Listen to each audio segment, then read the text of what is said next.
हाय, मी दीपाली पुढे आता स्वागत करते तुमचं सखी शृंगारच्या ऑनलाईन प्लॅटफॉर्मवरती.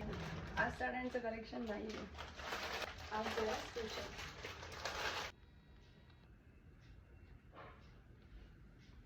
देवाला वंदन करूनच मी माझ्या या छोट्याशा सखी शृंगारच्या प्रवासाला सुरुवात केली. माझ्यासारखं बऱ्याच अशा घरातल्या महिला असतील ज्या लग्नानंतर त्यांचं पाहत असलेलं स्वप्न, कारण प्रत्येक महिलेला एक इच्छा असतेच की आपल्या भविष्यामध्ये आपण काहीतरी करावं, काहीतरी बनावं. प्रत्येकाची काहीतरी छोटीशी विश असते.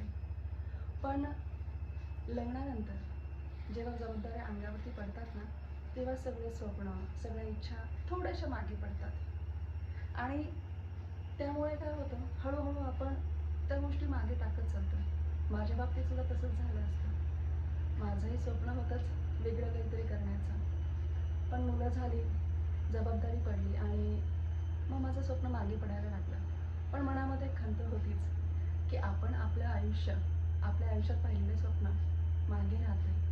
कारण प्रत्येक महिलेला स्वतःचं अस्तित्व खूप मॅटर करतं.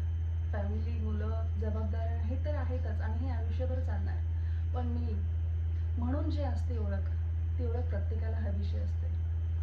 आणि माझं स्वप्न जेव्हा माझ्या फक्त मनातच होतं, तेव्हा मला माझ्या घरच्यांनी केलेलं सपोर्टमुळे हे स्वप्न अस्तित्वात आलं आणि सखी शृंगारचा जन्म झाला.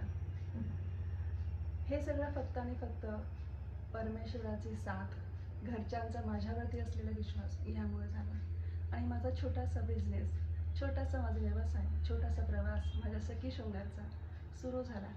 आजही मी काय खूप अशी वरती नाही आलेले, पण स्वप्न पाहणं आणि त्याला अस्तित्वात आणण्यासाठी प्रयत्न करणं, या दोघांमध्ये जेवढा डिफरन्स असतो ना, त्यातच खरी मजा असते. आणि तीच मजा, तोच अनुभवताना जो आनंद मिळतो तो शब्दात सांगता येत नाही. आणि माझ्या या स्वप्नामध्ये माझ्या सखी शृंगारला तुम्हा सर्वांनी सुद्धा खूप मदत केली आणि त्यासाठीच आजचा हा माझा खास व्हिडिओ होता. तुम्हा सर्वांना मनापासून धन्यवाद म्हणण्यासाठी की माझ्यावरती आणि माझ्या सखी शृंगारवरती तुम्ही विश्वास ठेवला.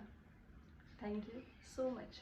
आणि असेच माझ्यासोबत राहा, माझ्या सखी शृंगारला असेच साथ देत राहा, आमच्यावरती असाच विश्वास ठेवा आणि आपण करूया काहीतरी वेगळं. आणि माझ्यासारख्याच भरपूर अशा महिला घरगुती व्यवसाय करणाऱ्या एंटरप्रेनर आहे, त्यांना अशीच साथ देत चला.